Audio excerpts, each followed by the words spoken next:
Eh bien salut tout le monde, on se retrouve pour une nouvelle vidéo. On va voir aujourd'hui les 10 canulars les plus incroyables de l'histoire. On va commencer par un canular assez sympathique et on terminera par quelque chose de totalement incroyable. Et donc oui, on parlera du Loch Ness. On est parti tout de suite pour tous ces canulars enfin révélés en une seule vidéo. C'est parti. Numéro 1, les crop circles. Donc les crop circles ou cercles dans les champs. Pendant des années, on a cru que les crop circles venaient de phénomènes paranormaux, voire même extraterrestres. C'est quelque chose qui a vraiment fasciné le public, ça a fait naître pas mal de théories, mais il faut savoir que la manière de les réaliser a été révélée en 1991 par deux artistes britanniques. L'un se nommait Dag, donc ça s'écrit Doug en fait, et l'autre se nommait Dave. Les deux amis ont en fait commencé les crop circles en 1976. Ils faisaient cela la nuit,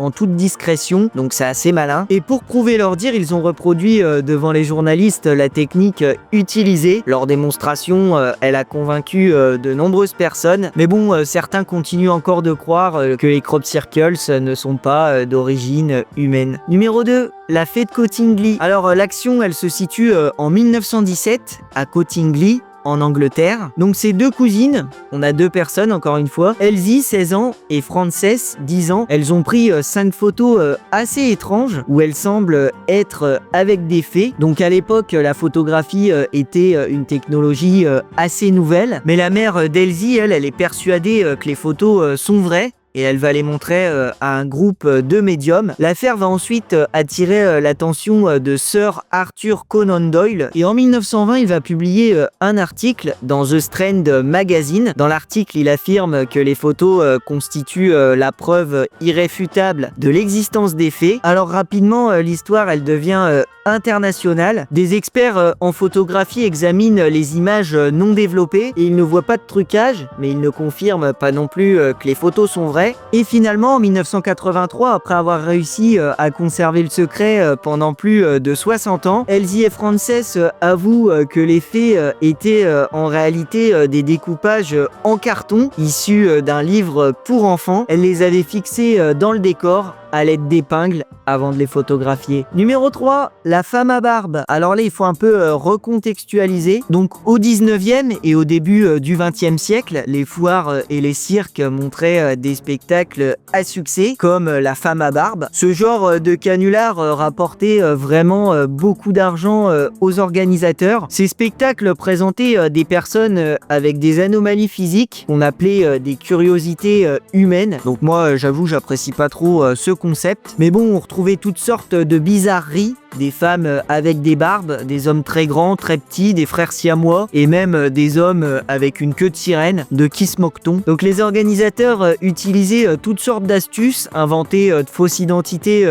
aux artistes. Des femmes mettaient des faux poils, des hommes se déguisaient en femmes, aussi c'est plus pratique. Des médecins du coup intrigués examinaient les artistes et découvraient souvent de fausses barbes ou même du maquillage. Et parfois les supercheries étaient dévoilées quand on voyait les artistes sans costume ou quand la concurrence les dénonçait. Et pour la petite anecdote qui est quand même relative à ce canular, il faut savoir que la véritable femme à barbe a vraiment existé. Donc elle s'appelait Clémentine Delay, elle était française. Elle, ce n'était pas un canular, mais c'était vraiment une anomalie médicale. Numéro 4, le monstre du Minnesota. Alors à la fin des années 1960, aux États-Unis, Frank Hansen, un ancien pilote de l'US Air Force, présente dans les foires et les centres commerciaux une créature à l'apparence humaine qui est congelée dans un bloc de glace. La créature, elle mesure environ 1,80 m, elle est recouverte de poils, elle possède un bras cassé, un œil en moins et 2 impacts de balles. La créature, elle est présentée d'abord comme un homme préhistorique qui a été tué récemment dans le Minnesota. Alors un homme préhistorique en 1960, c'est quand même assez bizarre, mais l'affaire attire l'attention l'attention du FBI qui envisage sérieusement de lancer une enquête pour meurtre et aussi pour transport illégal de cadavres. Donc Frank Hansen, il va alors changer sa version et dire que l'homme a été découvert en Sibérie par des pêcheurs japonais. Mais face à la pression du FBI, il arrête finalement son exposition. À ce moment-là, l'exposition, elle captive vraiment tout le pays. Donc des enquêtes révéleront par la suite que l'homme des glaces était finalement un mannequin en caoutchouc et en poils d'animaux qui était destiné à attirer les foules. Et Frank Hansen, il a lui-même reconnu le canular en 2002. Numéro 5, alors celui-là, c'est mon préféré, les crânes de cristal. Les crânes de cristal, ce sont des objets en quartz translucide. Moi, je trouve ça magnifique. Ils auraient été fabriqués par les Mayas ou les Aztèques. Il y a vraiment une légende qui existe autour de ces crânes, qui raconte que si l'on rassemble 13 d'entre eux, ils pourraient se mettre à parler, à danser ou même à guérir les maladies. Pendant des décennies, des musées et des collectionneurs ont cru à leur authenticité et à leur pouvoir surnaturel. Mais par la suite, des experts ont examiné les crânes à l'aide de microscopes et ont découvert qu'ils avaient été fabriqués de façon moderne avec des meules rotatives en métal, un outil qui n'existait pas à l'époque des Mayas ou des Aztèques. Ils ont été fabriqués à la main en Europe, sûrement au 19e siècle. Et le fameux crâne de cristal Mitchell Hedges, qui est souvent présenté comme le plus mystérieux de tous, il a en réalité été acheté à Londres aux enchères en 1943. Donc on ne l'a jamais découvert sur un ancien site maya. Et donc malgré la supercherie, ces crânes continuent tout de même d'alimenter les légendes et ils ont même inspiré le film Indiana Jones et le royaume du crâne de cristal qui est sorti en 2008. Numéro 6, le monstre du Loch Ness, le fameux. Alors là, c'est sans doute le canular le plus connu. Donc le monstre du Loch Ness, on le surnomme également Nessie. La légende du monstre, elle débute en 1933. Lorsqu'un couple affirme avoir vu une créature massive dans les eaux du Loch Ness, un lac qui se situe en Écosse. Très vite, leur témoignage est pris au sérieux et attire l'attention des médias. Un an plus tard, en 1934, le Daily Mail publie une photographie du monstre. La photo, elle montre une silhouette sombre avec un long cou qui sort de l'eau, donc vous l'avez sûrement déjà vu celle-là. Et pendant des décennies, cette photo est considérée comme une preuve crédible de l'existence du monstre. Mais 60 ans plus tard, Christian Sperling, qui est l'organisateur du canular, il avoue finalement qu'il s'agissait d'un sous-marin jouet qui a été modifié avec une tête et un cou fabriqués en pâte à bois. Robert Wilson, donc le médecin qui a pris la célèbre photo, a été engagé pour donner de la crédibilité à l'histoire. Mais bon, même si la photo est fausse, le mystère du monstre du Loch Ness persiste encore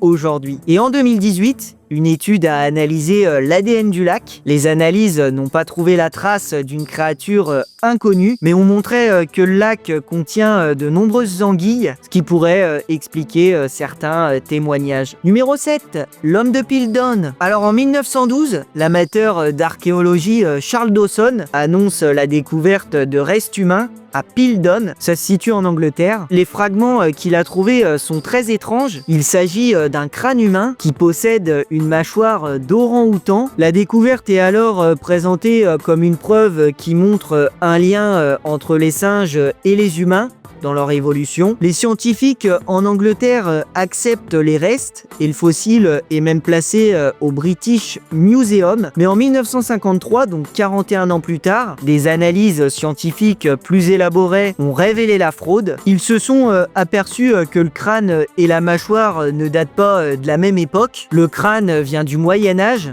tandis que la mâchoire est beaucoup plus récente, donc ça peut pas appartenir au même individu forcément. Et même les os ont été vieillis artificiellement pour les faire paraître très anciens. Et du coup, comme je viens de dire, on s'est rendu compte que le crâne humain avait été tout simplement bricolé avec une mâchoire d'orang-outan et le British Museum a officiellement reconnu la fraude. Numéro 8, Victor Lustig. Alors celui-ci, il est assez marrant, mais bon, ça dépend aussi de quel côté on se place. Alors en 1925, un escroc d'origine tchécoslovaque, Victor Lustig, il va profiter de la mort de Gustave Eiffel et de plusieurs articles de presse pour élaborer une arnaque. Donc la tour Eiffel est quand même chère à entretenir. Il se fait alors passer pour un haut fonctionnaire de la ville de Paris et va envoyer une lettre officielle à 5 ferrailleurs parisiens. Dans la lettre, il va leur proposer d'acheter les 7300 tonnes de fer de la tour Eiffel en leur disant que la mairie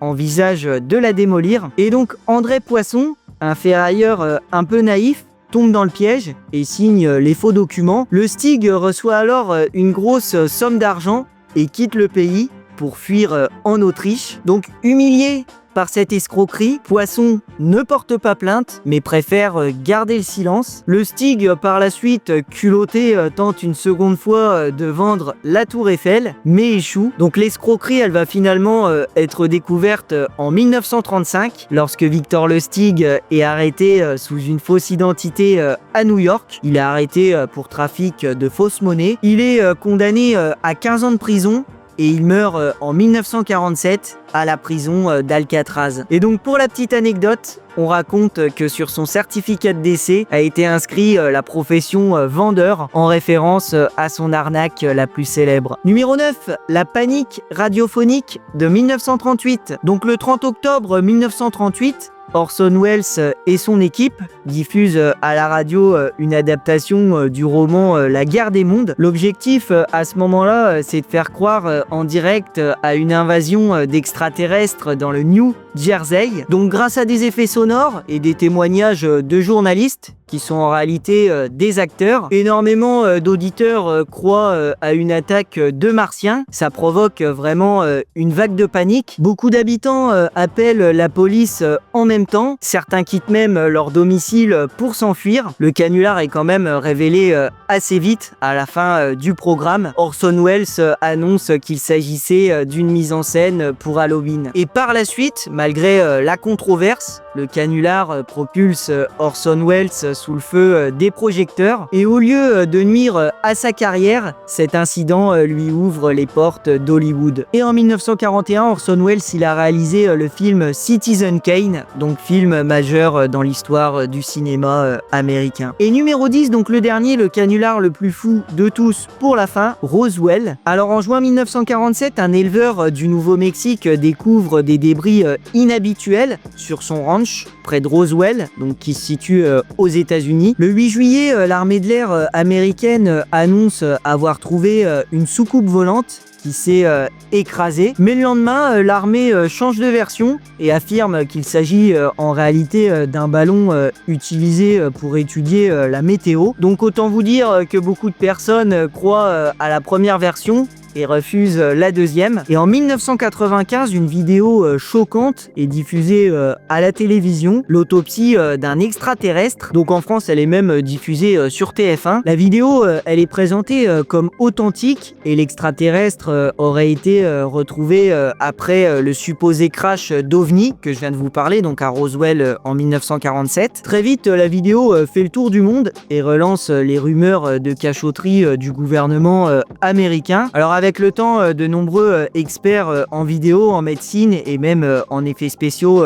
ont analysé les images et ont pointé du doigt de nombreuses incohérences. Et c'est finalement en 2006, après un énorme impact médiatique, l'auteur de la vidéo, donc il s'appelle Ray Santilli, il avoue de manière détendue qu'il s'agissait d'un canular. L'extraterrestre était en fait un mannequin et lui et son équipe ont utilisé du latex et des viscères d'animaux pour simuler l'intérieur du corps. Donc comme ça maintenant vous savez que cette vidéo et ces photos étaient un canular. Donc voilà du coup pour les 10 plus grands canulars de l'histoire, aussi des arnaques et des supercheries, on a vu notamment avec la fausse vente de la tour Eiffel. N'hésitez pas à me dire quel est votre canular préféré. Alors moi ce sera les crânes de cristal parce que je trouve ça magnifique. Donc c'était tout, vous pouvez vous abonner, activer la cloche des notifications pour ne pas rater la suite de la chaîne. Donc c'était Hughes, je vous dis à bientôt dans de futures vidéos pour de nouvelles anecdotes et de nouvelles découvertes. Salut tout le monde. Les épines qu'il avait pouvaient mesurer jusqu'à 50 cm de long et avaient probablement plusieurs fonctions. Les chercheurs pensent qu'elles pouvaient lui permettre de résister à la chaleur.